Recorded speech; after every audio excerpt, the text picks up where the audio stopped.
This is the antique Cyrillic Coptic bound junk journal number 2. I love these. These are Eastern European dictionaries that are antiques that I bought here in Shanghai, China, where I live. We're getting ready to move back to the US and then they'll be on sale, and so I'm listing them all on my site and going through these videos with you. This is the spine. It's a Coptic bound journal, so the pages are sewn to themselves, not to the binding. So it's super duper sturdy, and I'll show you what every page looks like so that you get a sense of what this journal includes. This is an antique French book that I cut the edges on, and then I did a hand stencil of a little dragonfly for you. And then this is my Copacabana. I drew this this vixen, she's lovely, and then printed her on an original manuscript page from this book. This is also available as a magnet on my site. All of that stuff will be visible and for sale soon, but not yet. I'm going to take you through every page. The brass edges you can see up close if you look at the pictures on the site. A lot of this is, some of these pages are purchased, a lot of it is not purchased, a lot of it is upcycled paper. So I'll show you each page and then tell you the history so that you get a sense of this journal. This is handmade cotton paper, more handmade paper. This is a bag from a place called Mrs. Juan, which I think is adorable. And I had so much fun with this bag because it's a ridiculous bag. Keep rolling, no boring. I don't even know what this is. I'm assuming it's a sushi, but I don't know. It's adorable. Anyway, you can see that I leave the staining and any distress on a bag. I clean them. I actually clean them with Clorox wipes. And then I iron them 4 or 5 or 6 times before I put them in the journals, but I leave the stains on them. This is a page from the original manuscript.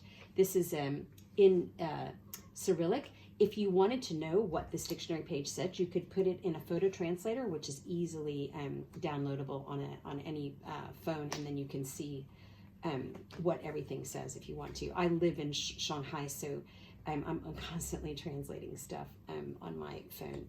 This is a little baby care bag, and then you can see the distress on it, the other side of that page. And this beautiful paper, I love this paper. It's super easy to get very fancy paper in Shanghai because everybody practices their character writing, and so they buy really expensive paper to do it. Well, what would be expensive in the US but isn't here. I love this monkey. He's so sweet. Oh, you're so cute. Anyway, I couldn't wait to put that monkey in a journal. Really more of this really beautiful paper that normally people would be practicing their handwriting on this paper, but that's not what I use it for, obviously. I love these bags. I love these colors. I don't know what this company is. I get tons of deliveries of this in my compound. I live in a compound with like, I don't know, there's like 15 high-rise buildings in my private compound, and then like all of these people are really wealthy, so they get deliveries every day. I love this purple on this bag. So anyway, I get all these bags out of the recycling because I live right next door kind of to where everybody recycles their paper.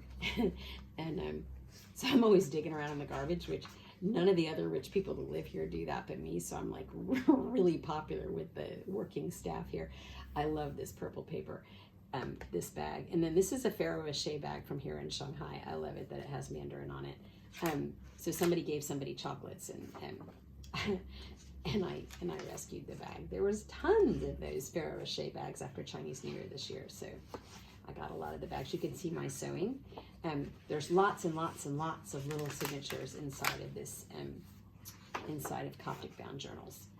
So you don't do big, huge, fat signatures. You do little, tiny, skinny signatures. So everything is super sturdy. You can see where I've repaired the bag.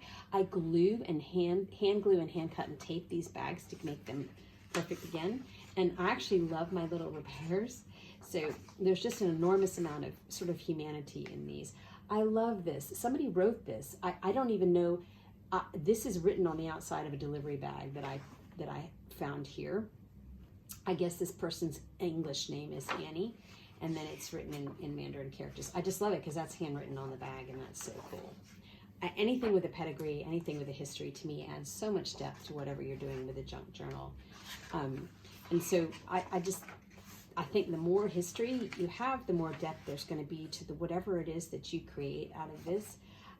You're walking in with a lot of density to begin with, which for me personally, I just love. So anything that's got, distress or has been used before or has had a third or fourth life, I love putting those in a journal. Like I had to repair this bag and I left it that way for you. This is a Uniqlo bag. Everybody shops this Japanese company here in Shanghai, even me.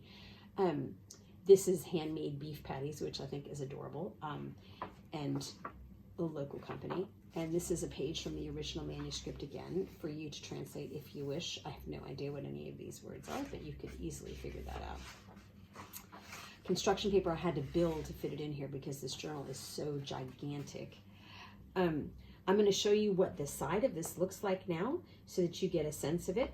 This is what the binding looks like from the top. You can see that it's bound to the cover and not to the spine. So it's super duper sturdy because you can't break the spine on my journals. They're sewn with cotton paper, cotton thread, and they're just like super duper sturdy. And also they lie completely flat so that when you're working on them, you're not fighting the binding. Love that gold and red paper there.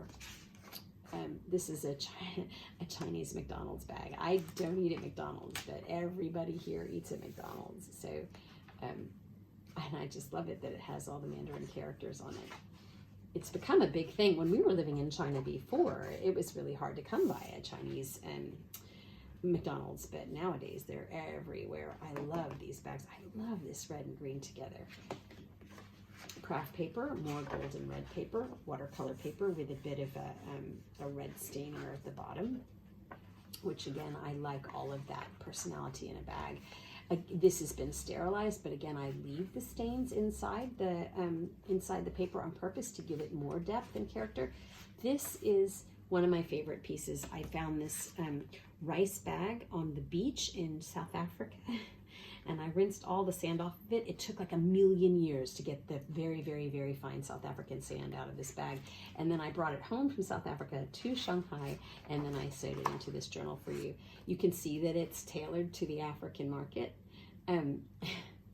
It's actually, okay, so it's not rice, it's maize, so it's corn flour bag. Anyway, I absolutely love that piece. You could pin things to that, you could sew on it. This is a Chinese New Year horse. This is the year of the horse, 2026 is anyway. And so there's lots and lots of horses on everything right now. I love this navy blue bag. And more craft paper, the front end of your horse, your lucky horse. Brasserie is an expat restaurant right around the corner from our flat, and we go there and eat French fries and play cards sometimes in the patio there when it's pretty outside. This is, I don't know if I know what this bag is from. Oh, I do. This is hilarious. Banu Hot Pot. Check this out. The service is not Banu's specialty. Tripe. It's the tripe and mushroom soup. I don't know about, there's no version of me eating tripe and mushroom soup.